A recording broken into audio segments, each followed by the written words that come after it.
안녕하세요.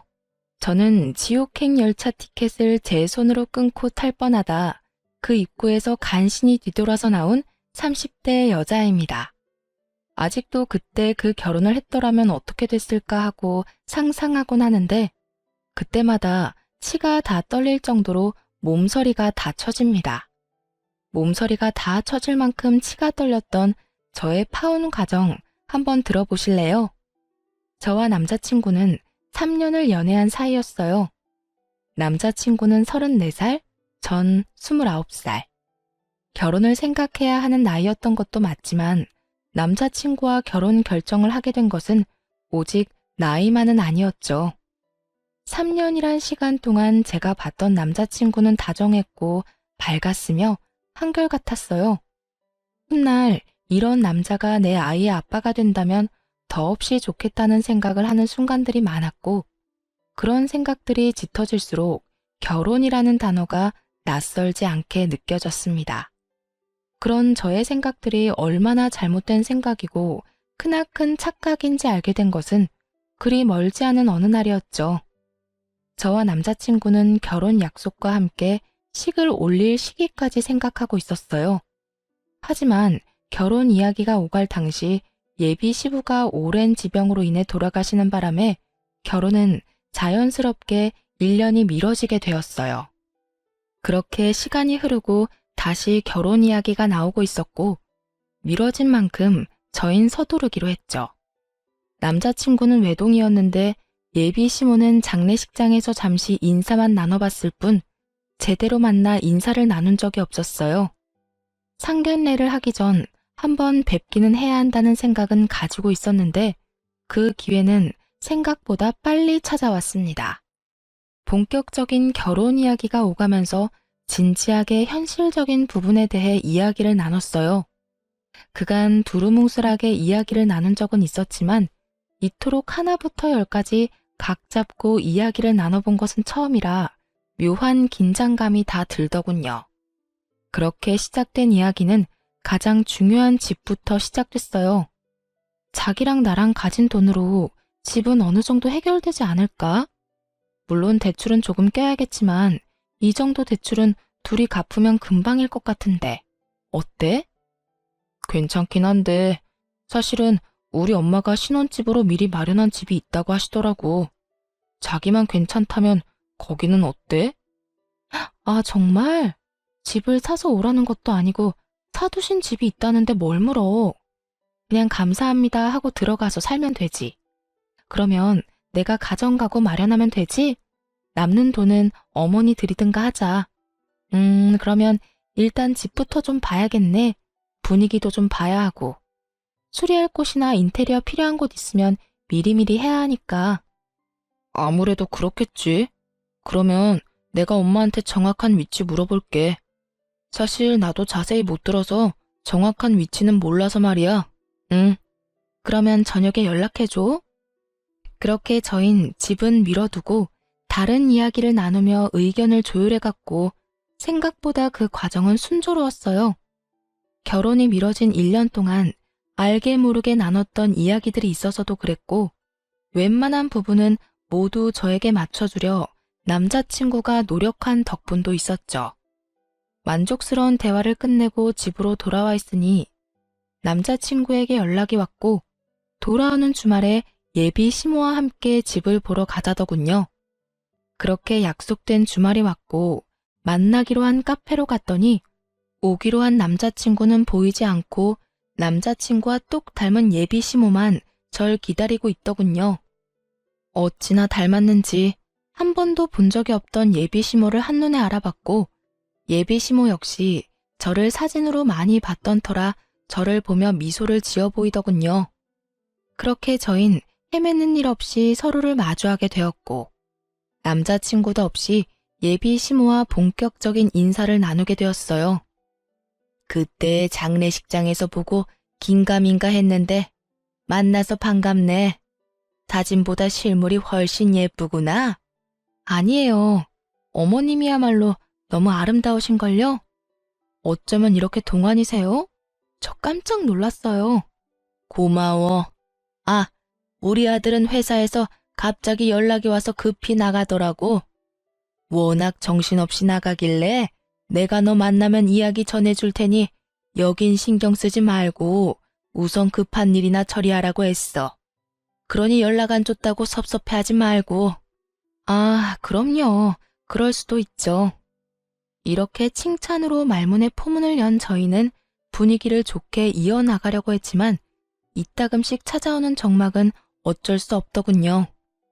또다시 찾아온 정막에 마른 침만 삼킬 때쯤 예비 시모는 곧잘 마시던 커피를 내려놓더니 먼저 말을 꺼내더군요. 이야기 다 들었지? 집은 그렇게 하기로 했고 가정가구는 알아서 준비하면 될 것 같아. 그리고 번거로운 절차나 형식은 다 생략했으면 하는데 괜찮지? 아들한테 들으니 요즘엔 그렇게 하는 게 트렌드라고 해서 말이야. 조금 의아했어요.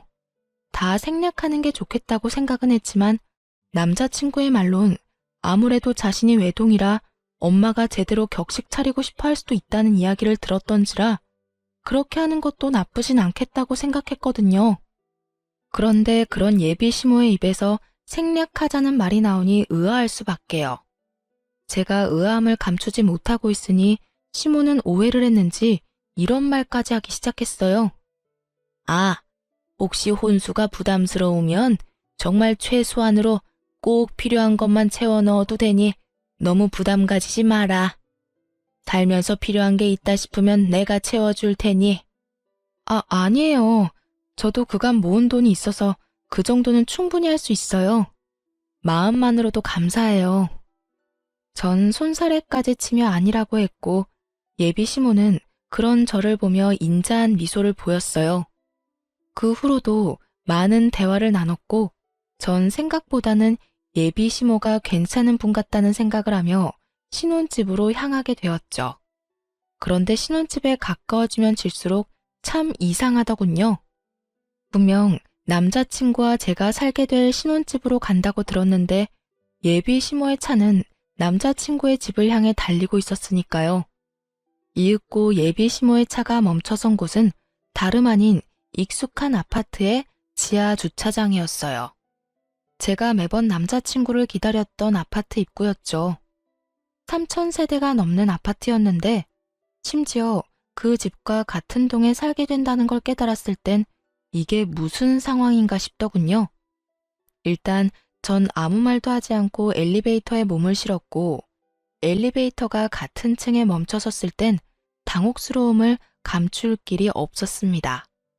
그런 제 표정을 본 시모는 걱정하지 말라는 말과 함께 이렇게 말하더라고요. 아, 무슨 생각하는 줄 알겠는데 같이 사는 건 아니니까 그런 걱정은 하지 마렴. 이렇게 말한 시모가 빙그르 웃으며 바로 옆집의 문을 여는데 솔직히 지금 뭐 하자는 건가 싶더라고요. 이건 거의 같은 집에 산다고 봐야 무방하지 않을까요? 같은 아파트, 같은 동인 것도 모자라 옆집이라는 사실을 정말 남자친구가 몰랐을까 하는 생각과 함께 이 난관을 어떻게 헤쳐나가야 하나 당황스럽기만 했죠. 사실 혼자 되신 지 1년밖에 되지 않는 예비 시모를 생각해 신혼집은 되도록이면 예비 시댁에서 가까운 곳에 마련하는 것도 괜찮겠다는 생각은 했었거든요. 하지만 그건 어디까지나 가까운 곳이지 이렇게 같이 살다시피 하는 곳은 전혀 아니었어요. 그렇게 정신을 차려보니 집 아니었고 도저히 표정 관리가 되지 않았던 저는 일단 화장실에 도망치다시피 들어와 버렸어요. 거울을 보니 제 표정이 정말 가관이더군요. 그 순간 배에서 익숙한 고통이 느껴지며 직감적으로 한 달에 한 번 걸리는 마법의 날이 시작됨을 알게 되었어요. 하필 가방은 거실에 두었고 얼른 가방에 넣어둔 위생용품을 찾기 위해 조용히 화장실 문을 열고 나갔죠. 거실 쪽 베란다에서 창밖을 바라보며 예비 시모가 통화를 하고 있더군요. 중요한 전화라 굳이 베란다에서 통화하나 보다 싶어 조용히 가방만 꺼내가려고 했는데 그 순간 아들이라는 단어를 듣고 저도 모르게 귀를 쫑긋 세우고 말았어요. 아들, 그렇지 않아도 집 보여주고 있어. 반응? 어쩌기는 뭘 어때? 내 생각대로 입이 찢어지게 좋아하고 있어. 뭐, 집도 넓고 좋으니 자기가 안 좋아하고 배겨? 아파트 단지로 들어서고 난 후 입이 찢어지게 좋아하기는커녕 미소 한 번 보인 적이 없었는데 어떤 모습을 보고 저딴 이야기를 전하는지 모르겠더군요. 그 이야기만으로도 충분히 어이가 없는데 더 어이없는 말들이 제 귀에 들리기 시작했어요. 애까지 있게 시댁 옆이라고 싫어하면 어쩔 거야? 너희 결혼한다고 진작 소문 다 나지 않았니? 그래, 그러니까. 그렇게 소문 다 난 마당에 파혼이라도 해봐라. 누구 손해일 것 같아? 남자는 아무 문제 없어도 여자는 그렇지도 않아. 온갖 추잡한 소문은 다 끌어안고 살아야 할 텐데 자기가 결혼 안 하고 배기겠어? 아우, 그리고 아들, 넌 도대체 눈이 어디 달린 거니? 여자 보는 안목 좀 키울 순 없어? 이 엄마는 얼굴 보고 깜짝 놀랐다. 명색에 우리 집 며느리 된다는 애 꼴이 그게 뭐야 도대체? 생긴 거는 꼭 여우처럼 생겨서는 입고 온 옷, 손에 쥔 가방, 신고 있는 신발까지 뭐 하나 제대로 된 것이 없던데? 걔 어느 정도 사는 집 애는 맞아. 그런데 왜 그렇게 후줄근하게 다녀? 엄마 창피해서 혼났어. 놀라움의 연속이었지만 이 정도에서 끝이 났다면 제가 이곳에 사연을 보내는 일은 없었겠죠. 네, 예비 시모의 말은 이것이 끝이 아니었어요. 입이 제대로 풀린 시모는 가쁜 숨을 고르더니 또다시 한바탕 쏟아내기 시작하더군요. 네가 좋다고 하니 일단 결혼은 허락하는데 1, 2년 여기서 살다가 합가하겠다고 한 약속이 있지 마라. 그때 되면 내가 무슨 이유를 갖다 붙여서라도 합가시킬 거니. 저의 꼴을 보아하니 훗날 태어날 우리 손주 교육이나 제대로 시키겠나 싶어서 그래. 그것뿐이겠니? 우리 손주도 자기처럼 없어 보이게 입히고 키울 거 아니야. 내가 그 꼴을 어떻게 보니? 그러니 너도 그런 줄 알고 그때 가서 군말할 생각도 하지 마. 일단 네 말대로 맨몸으로 와도 아무 상관없다는 식으로 말도 흘렸고 분위기도 좋게 만들어놨으니 결혼해서 저 물건 꽉 잡고 산다는 약속이나 지켜. 아, 그리고 내가 어떤 시집살이를 시키든 상관하지 않겠다는 약속도 잊지 마려무나. 그 약속 믿고 결혼 허락한 거니까. 휘몰아치는 말들을 들으며 전 어찌해야 할 바를 몰랐고 정신을 차려보니 예비 시모와 헤어지고 저의 집 제 방이더군요. 전 이해가 되지 않았어요. 제가 무슨 잘못을 했다고 저를 그리 미워하는 건지. 아니, 애초에 장례식장에서의 그 짧은 만남을 제외하곤 인사한 건 오늘이 처음이었는데 제 모든 것이 싫다고 할 만큼 미움받을 틈이 있었나 싶더군요. 전 곱씹고 또 곱씹어도 저에겐 어떤 잘못도 없었고 생각하고 또 생각해도 이건 아니라는 생각이 강하게 들었어요. 그렇게 한참을 생각에 잠겨 있는데 엄마가 조심스럽게 제 방으로 들어오더라고요. 걱정이 가득한 표정의 엄마. 당연했어요. 집을 보고 오겠다며 신나서 나간 딸이 넋이 나간 것도 모자라 잔뜩 굳은 표정으로 돌아왔으니 말이에요. 딸, 오늘 집 보고 온다더니 무슨 일이 있었던 거야? 아무리 남자친구와 제가 하는 파혼이라 할지라도 혼자 할 결정은 아니라는 생각이 들었던 저는 제가 듣고 본 모든 사실을 엄마에게 말해주었고 제 말을 다 들은 엄마는 격분하기 시작했어요. 아니 뭐 그런 집구석이 다 있어? 어떻게 된 집구석이면 결혼을 하기도 전에 남의 집 귀한 딸을 합가시킬 계획까지 세우고 있냐고. 뭐? 시집살이? 자기가 뭔데 내 딸한테 시집살이를 시켜? 그니까 나도 깜짝 놀랐어. 카페에서 이야기 나눌 때까지만 해도 전혀 그런 사람이 아니었거든? 그런데 남자친구랑 통화하면서 그런 말을 하는데 순간적이지만 같은 사람이 맞나 하는 생각까지 들었어. 그 애미의 그 아들이란 말이 이런 경우에 쓰는 말인가 보다. 자기 엄마가 그런 생각을 하면 뜯어말릴 생각을 해야지. 한 가정의 가장이 되겠다는 놈이 좋아서 같이 짝짝꿍하는 꼴이라니. 너 이 결혼 안 할 거지? 아무리 생각해도 아닌 것 같아. 그래, 이혼보단 파혼이야. 요즘 세상의 파혼은 흠도 아니야. 동거하다 찢어지는 사람들도 수두룩인 세상에 파혼이 무슨 흠이나 되겠어? 알고 있어. 그런 걱정은 하지도 않았고. 그래. 아휴, 파혼할 때 하더라도 상견례 자리는 마련해. 그 뻔뻔한 여자 얼굴은 한번 봐야겠으니. 파혼까지 하는 마당에 굳이? 왜 그런 시간 낭비를 해야 해? 시간 낭비되지 않게 알찬 시간 보내고 올 거니까 넌 잔말 말고 자리나 마련해. 그 순간 엄마의 눈은 반짝이고 있었고 전 엄마의 말대로 상견례 약속까지 잡게 되었어요.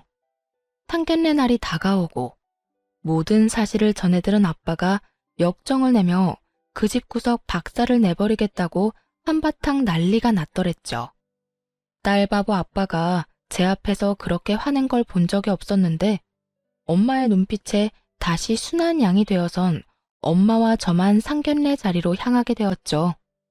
아빠가 참석하지 않은 사실을 당일에야 알게 된 예비 시모는 눈에 보일 정도로 인상을 찌푸리고 있었지만 그 온화한 말투는 잃지 않고 있더군요. 엄마는 예비 시모의 모든 말들을 건성으로 대답한 채 주문을 했고 주문을 마친 엄마는 준비한 말들을 쏟아내기 시작했어요. 애들 신혼집 이야기는 들었습니다만 제 생각엔 34평은 좀 작은 것 같네요. 그러지 말고 이렇게 하는 건 어떨까요? 저희도 놀고 있는 집이 한 채 있는데 그 집에서 애들 시작하게 하는 걸로요. 엄마는 손을 닦고 있던 물수건을 내려놓으며 말했고 시모는 당황한 듯 눈썹을 들썩이며 답을 하더군요. 예? 34평이면 둘이 살기엔 부족함이 없을 텐데요.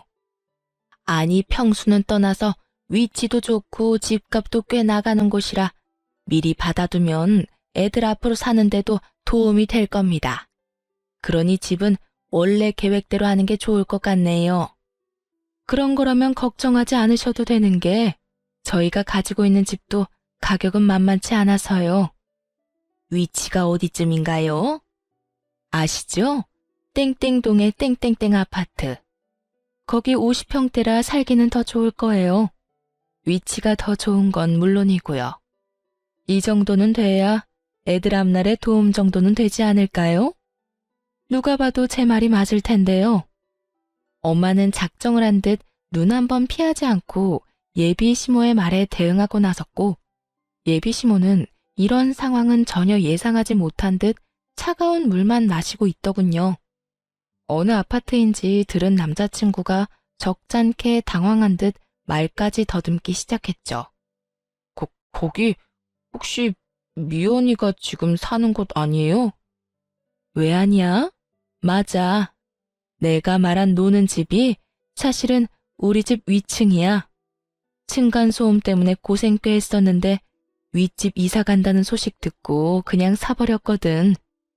와봤으니 알 테지만 전망도 좋고 교통편도 좋고 여러모로 지금 계획하고 있는 집보단 낫지 않겠어? 그래요. 엄마가 말한 빈집은 저희 집 위층으로 엄마의 말대로 꽤 긴 시간 층간소음으로 고생을 하고 있었는데 윗집이 나간다는 소식과 함께 그냥 그 집을 사버렸던 것이었습니다. 그 당시 집에 여윳돈이 있기도 했고 그땐 집값이 지금처럼 비싸진 않았던 터라 부담이 되긴 했어도 큰 고민 없이 내린 결정이었죠. 그 뒤론 세입자를 가려가며 받고 있었고요. 엄마의 말이 끝나자 남자친구는 다시 입을 다물어 버렸고 예비 시모는 목에 핏대까지 세우며 엄마에게 따지고 들더라고요. 그건 완전 처가살이와 마찬가지 아닌가요? 제 아들이 뭐가 모자라서 처가살이를 해야 하는 건가요? 왜 우리 귀한 외동아들이 처가살이를 해야 하냐고요? 목에 핏대까지 세우며 노발대발하는 예비 시모와는 달리 엄마는 무서울 정도로 평정심을 유지하며 말을 했어요. 자식이 하나든 둘이든 기약인 매 한 가지인데 왜 우리 딸은 그딴 집에서 살게 하려고 했나요? 시집살이나 다름없는 그딴 집에서 말이지요. 엄마의 말에 예비 시모는 코웃음을 치며 이렇게 말하더군요. 그거야 남자하고 여자하고 같나요? 여자는 시집 오면 죽어서도 시댁 귀신인데 당연히 시댁 가까이 있어야 하는 거 아닌가요? 그리고 양가 부모님 다 계시는 그쪽 상황과는 달리 전 작년에 애 아빠도 떠나보내고 저 혼잔데 그 정도 욕심 정도는 좋게 봐주실 수도 있잖아요. 예비 시모는 말이 끝나자 남자친구는 머리를 긁적이며 자기 엄마 편을 들고 나서더라고요. 그래요, 장모님. 아버지 돌아가신 지도 얼마 안 돼서 한동안은 제가 가까이에서 지내고 싶어요. 그러니 조금만 이해 부탁드립니다. 제가 장모님 소중한 딸 귀히 여기고 아끼며 잘 살겠습니다. 귀히 여긴다는 말을 듣고 있는데 저도 모르게 피식 웃음이 터져나오고 말았어요. 귀히 여겨? 한동안? 너는 한동안이 한평생이야? 1, 2년만 살다가 너희 집으로 합가할 거란 말은 왜 쏙 빼? 내가 싫든 좋든 무조건 합가할 계획까지 다 세웠잖아. 그게 무슨 말이야? 합가라니. 그런 계획은 세운 적도 없고 생각해 본 적도 없어. 뻔히 다 알고 있는데 절대 아니라고 발뺌을 해대는 남자친구를 향해 무서운 표정을 한 엄마가 또박또박 큰 소리로 말했어요.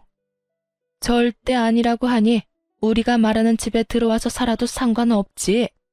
사돈 될 집이나 남편 될 놈이나 하고 있는 꼴을 보니 내가 안 되겠다 싶어서 그래. 가진 건 쥐뿔도 없으면서 거치장 하는 데만 정신이 팔려서는 내가 딱 보아하니 지방 거덜내는 건 시간 문제일 것 같아서 그래. 아, 그리고 앞으로 태어날 손주도 걱정이지.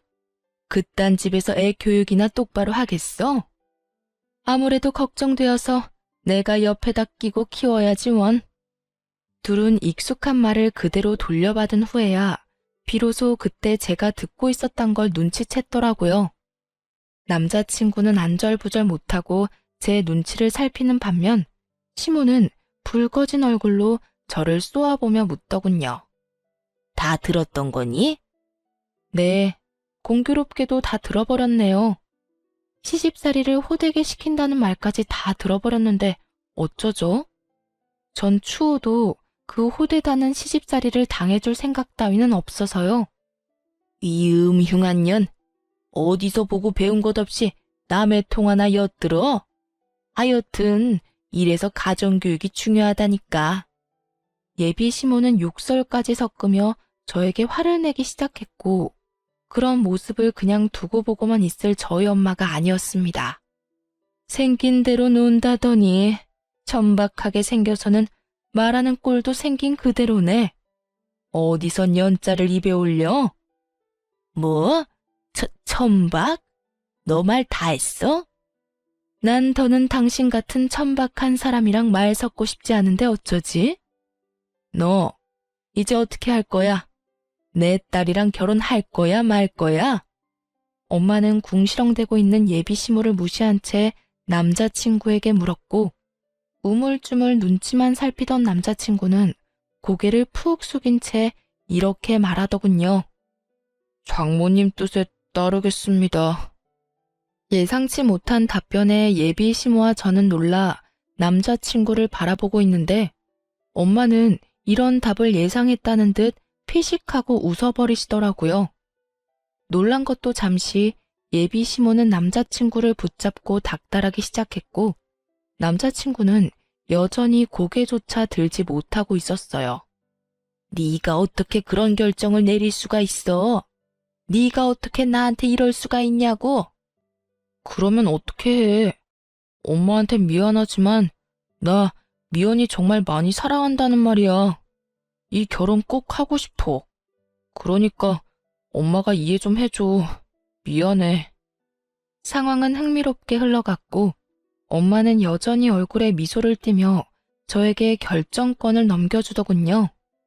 미연아, 이제 네가 결정해.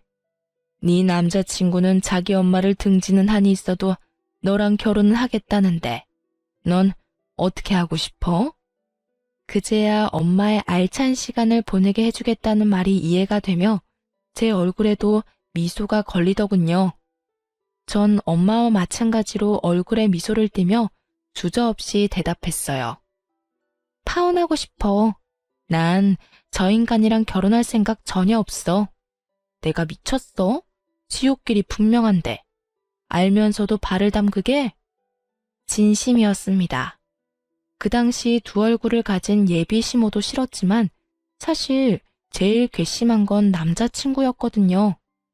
모든 사실을 알고도 나를 속이고 결혼하려던 남자친구는 도저히 용서도 되지 않을 뿐더러 한 번 한 거짓말이 두 번, 세 번은 못하겠냐고요.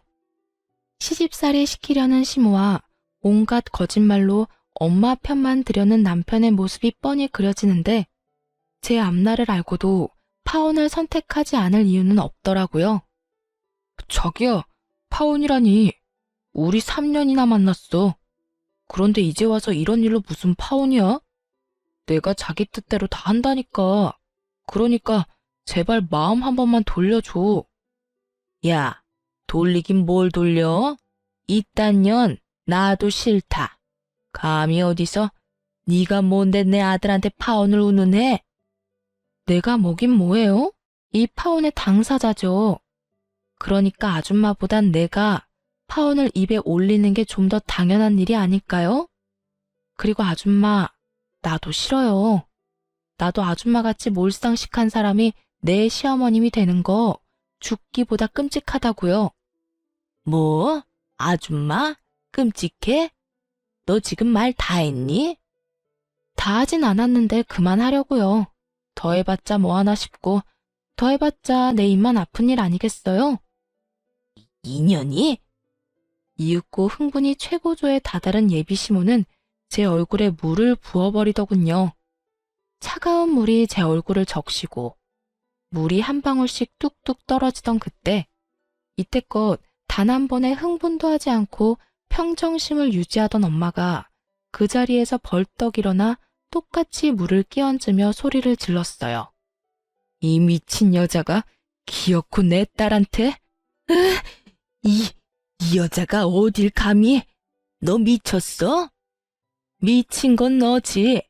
어디 내 딸한테 물을 끼얹어 물을. 내가 생각 같아선 오물이라도 끼얹고 싶은데 화장실이 멀어서 참는 줄 알아. 엄마는 제 손을 잡은 채 그 자리를 박차고 나와버렸고 전 그렇게 파혼을 하게 되었습니다. 그 뒤로 남자친구였던 인간에게서 가끔 자니? 라는 소름 끼치는 연락이 오곤 했지만 그 연락이 2번이 넘어갈 무렵 차단을 함으로써 연락은 오지 않았죠. 그 대신 그놈이 집으로 찾아오기 시작하더라고요. 대꾸도 하지 않으면 찾아오지 않겠거니 했는데 끈질긴 전 남자친구 놈은 하루 이틀도 아닌 일주일을 찾아오더군요. 그쯤 되자 지긋지긋한 것을 넘어 미칠 지경이더라고요. 1초도 마주하고 싶지 않은 인간이 하루 중 제일 기쁜 저의 퇴근길을 망치고 있었으니까요. 일주일을 넘기던 날, 전 이대로는 안 된다는 생각이 들었고, 제 팔을 붙잡고 매달리는 전 남자친구를 마지막으로 상대해 주기로 결심했죠. 할 말 있으면 빨리 해. 나 피곤하니까. 미연아, 드디어 내가 보이는 거야? 나한테 다시 기회 주는 거야? 기회를 주는 게 아니라 다신 찾아오지 말라고 마지막으로 들어주는 거야. 그러니 할 말 있으면 빨리 해. 미연아, 우리 정말 이렇게 헤어질 거야? 정말 이대로 끝낼 거야? 그러니까 제발 찾아오지 마. 부탁이야. 그 순간 갑자기 무릎까지 꿇고 애걸복걸하며 지저분하게 굴더라고요. 그래서 저는 당장 그 사람 엄마에게 전화를 걸었어요. 어머, 네가 웬일이니? 나한테 전화를 다 하고. 행여나 잘못했다고 빌 생각이면 하지 말거라. 네가 이제 와서 울고불고 빈다 해도 난 너 받아줄 생각 없다. 저도 그럴 생각은 없고요. 얼른 와서 그 잘난 아들 좀 데리고 가세요. 어딘지는 알죠? 일주일을 넘게 와서 무릎까지 꿇고 울고불고 비는데 정말 미칠 지경이라고요. 저의 말에 전화를 끊어버리고는 정말 비행기라도 타고 온 것인지 순식간에 모습을 드러내더군요. 너 당장 못 일어나? 이게 도대체 무슨 꼴이야? 네가 뭐가 부족해서 이딴 애한테 무릎까지 꿇어? 무슨 소리를 하든 전 남자친구는 미동도 없이 앉아 있었고 이윽고 아줌마의 비난은 저를 향하고 있었어요. 네 년 때문이야. 내 아들이 이렇게 망가진 건 단 2년 때문이라고. 제가 정말 단 하나도 이해가 되지 않아서 그러는데 왜 이 모든 게 내 탓이 되는 걸까요? 내가 이 사람 불렀어요? 내가 이 사람 강제로 무릎이라도 꿇렸어요? 난요, 연락 받는 것도 싫어서 차단까지 했는데 직접 그것도 일주일씩이나 찾아와서 구질구질하게 매달린 건 이 사람이라고요. 인연이 오늘 너 죽고 나 죽자. 내가 너 오늘 가만 안 둘 거야. 온갖 고상이란 고상은 다 떨어대던 전 예비시모는 고함을 지르며 제 머리채를 휘어잡았고 파혼도 했겠다. 더는 참고 있을 필요가 없었던 저 역시 인정사정 없이 그 머리채를 잡아버렸어요. 개판도 그런 개판이 없었죠.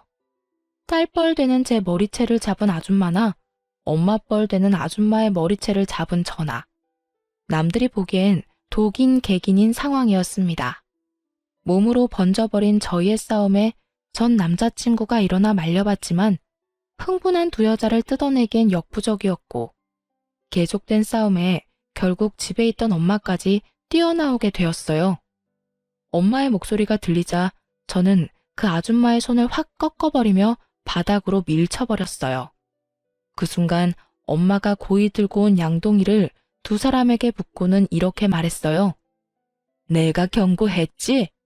오물을 뿌리고 싶은 걸 겨우 참고 있었다고. 그 양동이는 저희 집 강아지가 싼 소변 패드를 푹 담아놓은 오물이었어요. 엄마는 결국 바라던 대로 오물을 두 사람에게 끼얹어 버렸고 오물을 뒤집어 쓰게 된 두 사람은 고함을 지르더군요. 이게 뭐야? 엄마, 이거 오줌 찌른 애 아니야? 왜 아니야?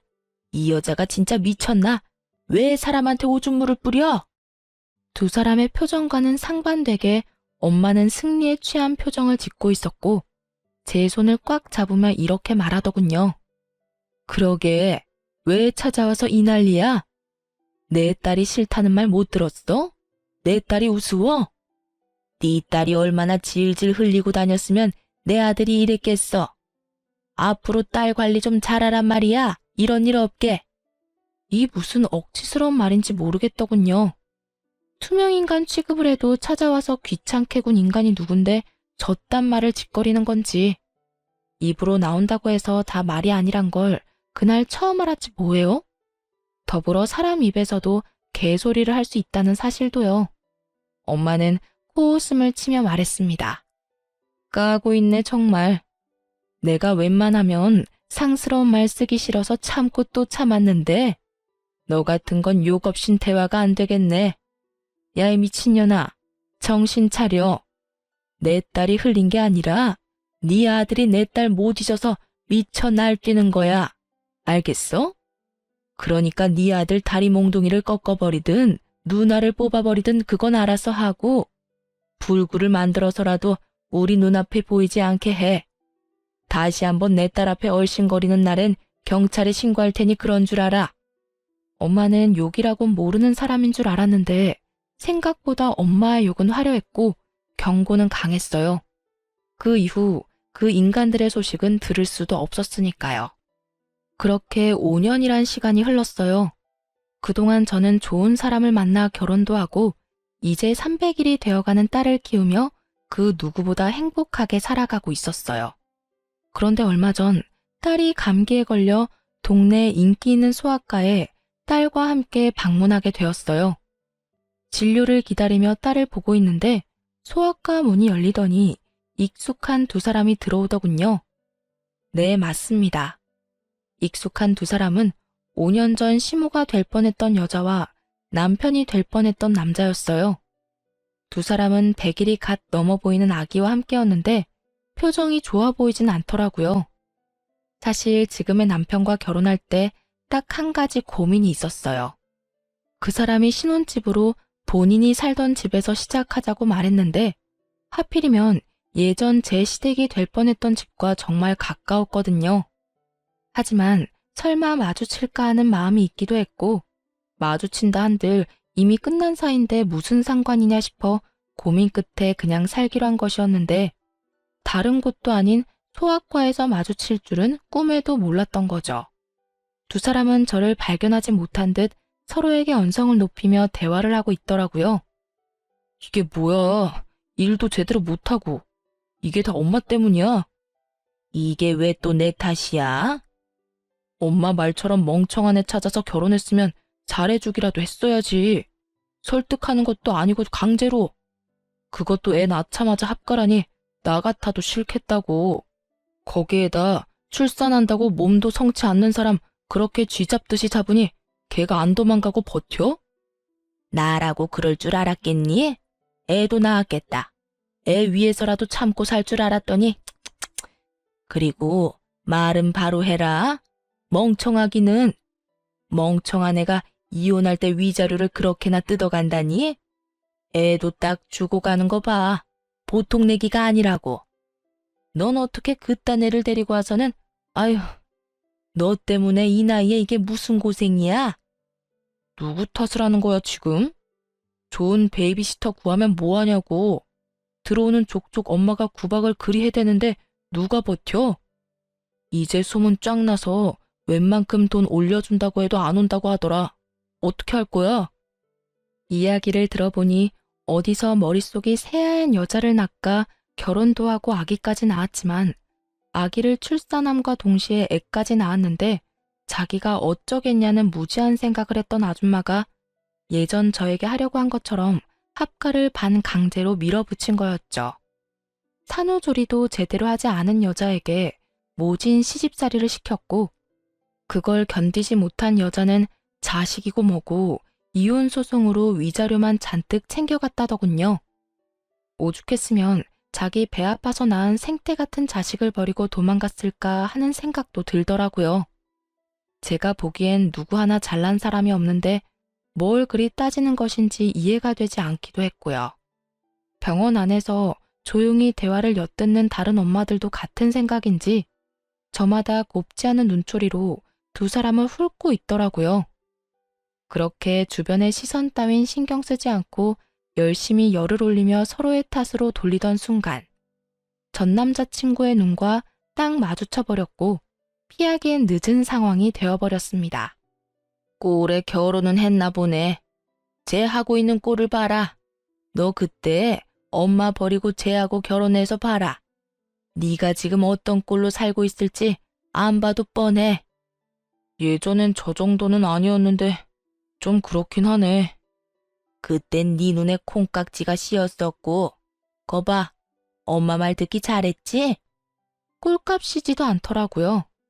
자식 아파 소아과 가는데 집에 있는 비싼 옷 갖춰 입고 가는 게 더 웃긴 거 아닌가요? 그리고 저요, 꼴이라고 불릴 만큼 허름한 행색도 아니었어요. 그저 이름난 브랜드 옷이 아닌 예전부터 그러했듯 품질 좋고 가격도 착한 그런 옷을 입고 있었어요. 보기에 싸구려 같은 옷도 아니었고요. 거기에다 상견례를 할 당시 꼴 같지도 않게 온몸에 명품을 휘두르며 자랑질하던 그쪽 집보다 낭비하지 않고 지내는 저희 집이 재산으로 보나 뭐로 보나 잘 산다는 것을 알았을 텐데 누가 누구 보고 꼴을 운운하는 것인지 이해가 되지 않더라고요. 또 한편으로는 참 여전하다는 생각도 들었고요.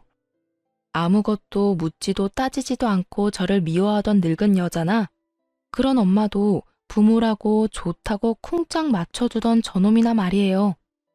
이런 저의 마음을 아는지 모르는지 한참을 제 귀에 다들리게 쑥덕대던 두 사람은 본인들의 차례가 되었는지 진료실로 들어가고 전 예약을 하지 않고 갔던 터라 두 사람보다 더 늦게 진료를 보고 병원을 나서게 되었어요. 딸의 감기가 심하지는 않다는 말을 듣고 보다 가벼운 발걸음으로 병원 나서는데 글쎄 그 두 인간이 병원 입구에 서성이고 있는 것이 아니겠어요?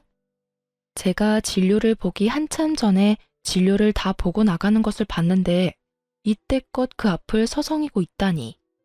정말 뭐하는 인간들인가 싶더군요. 뭐 반가운 얼굴이라고 굳이 얼굴을 내비치나 싶기도 하고요. 두 사람은 저의 예상대로 저를 기다린 것이 맞는 듯 눈을 반짝이며 오더군요. 그리곤 아직 하고 싶은 말이 남았는지 쉬지 않고 제 험담을 하기 시작했어요. 쟤 어떤 집에 시집 갔는지 뻔하다 뻔해. 보나마나 별 볼 일 없는 집에 시집 갔겠지. 제 성격도 성격이지만 그 정신 나간 여편네 고약한 성격에 어디 제정신 박힌 남자가 장가 왔겠어? 어디 멍청한 놈 하나 물어서 결혼했을 거야. 하긴 쟤 사귈 때도 성깔 보통 아니었어.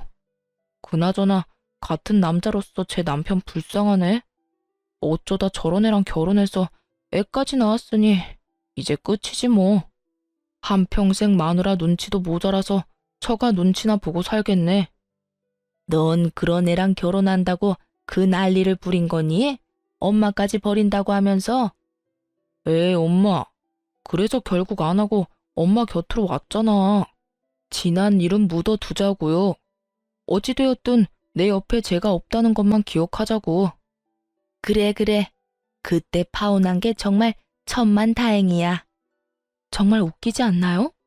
나이도 먹을 만큼 먹은 사람들이 그렇게나 할 짓이 없는 것인지, 이제 와서 저래봤자 뭐가 남는다고 저딴 짓거리나 하는 것인지, 하긴 저딴 인간들이니 애까지 낳은 여자가 도망까지 가지 않았겠어요? 거기에다 자신들이 한 일은 생각지도 않고 입에서 나오는 대로 짓거려대는 모습들이 점점 제 신경에 거슬리고 있던 참이었죠. 더러워서 피하려고 했던 저의 인내심이 바닥나며 한마디 해야 하나 말아야 하나 망설이던 순간 익숙한 자태를 뽐내는 외제차가 급하게 멈춰서더군요. 여보! 저의 입에선 여보라는 말이 흘러나왔고 차에서 내린 말끔한 차림의 남편이 저에게 허겁지겁 달려왔어요. 여보, 당신 진짜 이럴 거야? 저의 남편인 걸 확인한 지금 저는 보았어요. 두 사람의 입이 정말 거짓말 하나 보태지 않고 쩍 벌어지는 모습을요. 어느새 차에서 내린 남편은 걱정스러운 눈빛으로 제 앞에 서 있었고 저는 출근한 사람이 여기 왜 있나 싶었어요. 응? 내가 뭘? 무슨 일 있어? 여긴 어떻게 왔어? 무슨 일 있지? 병원 갈 거면 나한테 말하라고 했잖아. 내가 같이 간다고. 왜 혼자 왔어? 병원이 천리말리 있는 것도 아니고 걸어서 충분히 올 수 있으니까 그냥 왔지. 그나저나 당신 오늘 이혼 상담 있다고 하지 않았어? 중요한 분이라고 준비 오래 했었잖아. 그건 어떻게 하고 여길 와? 지금 그깟 클라이언트가 중요해? 우리 집 두 여자가 나도 없이 병원에 갔다는데 어쩐지 장모님한테 전화드리고 싶더라니. 장모님한테 당신 병원 갔다는 말 듣자마자 상담 다 미루고 왔어. 네, 제 남편은 보시다시피 팔불출이고 꽤 능력 있는 변호사예요. 오늘 중요한 분과 상담이 있다길래 일부러 아무 말도 하지 않고 딸과 함께 병원에 왔던 것인데 남편이 결국 알고 득달같이 쫓아왔던 것이었어요. 남편은 자연스럽게 저의 품에 있던 딸을 받아 안았고 곁눈질로 두 사람을 보니 여전히 벌어진 입을 다물지 못하고 있더군요. 그랬겠죠. 두 사람은 제가 변변치 못한 남자랑 결혼해 대접, 대우 이런 것은 꿈도 못 꾸고 그저 애 하나 보고 사는 그런 불행한 꼴을 기대하고 있었던 것 같은데 제가 이리 사랑받으며 살고 있으니까요. 그 순간 귀히 대하겠다는 전 남자친구의 말이 왜 생각이 났는지는 모르겠지만 전 누가 보아도 귀히 대접을 받고 있었어요. 내가 이럴까봐 당신한테 말 안 한 거야. 다음부턴 절대 그러지 마. 병원 오는 게 뭐 힘든 일이라고 일까지 내팽개치고 와. 애 데리고 병원 오는 거 충분히 힘든 일이야. 그거 보통 일이 아니라고. 그러니까 내가 일도 내팽개치고 이렇게 달려오는 거 싫으면 다음부턴 미리미리 말해줘. 10분 전이라도 되니까 미리 말만 해. 괜히 혼자 애 데리고 고생하지 말고. 당신 출산하고 손목도 안 좋잖아. 그래서 걱정이 너무 돼서 그래. 남편은 제 손을 잡고 흔들며 애교를 부렸고 전 하는 수 없이 웃고야 말았죠. 제가 웃으니 남편도 방긋 웃어 보였고 저에게 이제 차에 타라는 듯 자연스럽게 뒷문을 열어주었어요. 전 누구보다 자연스럽게 그 차에 쏙 타버렸고요. 그 순간 두 사람의 표정이 어땠는 줄 아세요? 믿을 수 없다는 눈빛과 함께 절망적인 표정을 짓고 있더라고요. 품에 안은 아기는 쉴 새 없이 울고 있었고요. 그 순간 제 마음에 통쾌함이 가득했다면 제 심보가 너무 고약한 걸까요? 남들 생각이 어떻든 전 그 순간 참 통쾌했어요. 그렇게 사람 면전에 두고 온갖 무시와 핀전을 해대더니 실상은 전 이렇게 사랑받고 있고 입이 마르도록 욕하던 그 꼴이 자신들이 처한 꼴이었으니까요.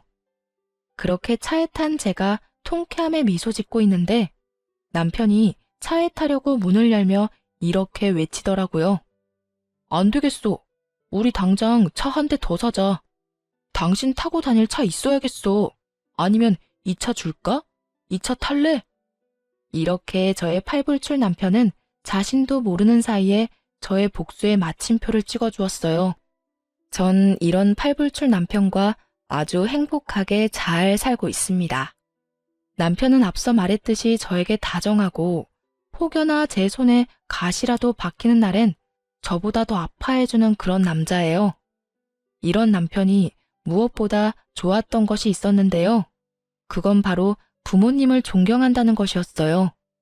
남편의 존경을 한 몸에 받을 만큼 시부모님은 존경받아 마땅한 좋은 분들이셨고 그런 좋으신 분들을 존경하고 섬기는 남편이 참 멋져 보이더라고요. 그래서 저도 제 시부모님들을 존경하고 잘 섬기며 살아가고 있어요. 남편은 시부모님을 존경하는 만큼 저희 부모님께도 바쁜 시간을 쪼개고 쪼개 잘하려고 노력해 주더라고요. 가끔 저러다 잘못되겠다는 생각이 들 정도로 하루 24시간을 참 바쁘게 사는 사람인데 그런 사람이 저희 부모님까지 잘 챙겨주니 진심으로 고맙다는 마음이 들더군요. 저야말로 정말 똥차 가고 나면 벤츠 온다는 바람직한 예가 아닐까 싶네요. 근래엔 1년에 한 번씩은 시부모님과 친정 부모님을 모시고 여행을 다니곤 하는데 이 행복이 영원했으면 좋겠다라는 생각이 들 정도로 행복해요. 혹시나 저처럼 결혼을 앞두고 이건 아니라는 생각으로 결혼을 망설이고 계신 분들께 말씀드리고 싶어요. 모든 사람이 나와 퍼즐 맞추듯 맞춰질 순 없더라도 최소한 나와 맞춰지려고 노력은 해야 답이 있지 않겠어요? 전 도저히 맞춰지지 않는 사람이 시어머니가 될 뻔했던 사람이고 그렇기에 파혼을 하고 지금껏 이 선택을 후회하지 않습니다. 해볼 때까지 해봐야 후회가 없다는 말도 있던데 그 말도 틀린 말도 아니죠. 하지만 저처럼 굳이 구렁텅이란 걸 뻔히 알면서 내 발 더럽혀가면서까지 그 구렁텅이에 발을 담가볼 필요가 있을까요? 선택은 그 갈림길에 서 있는 분들의 몫이겠지만 저로서는 고개가 내저어지네요. 하여튼 모든 분들이 현명한 선택을 하시길 바라며 저의 긴 사연 들어주신 모든 분 감사합니다. 좋은 하루 되세요.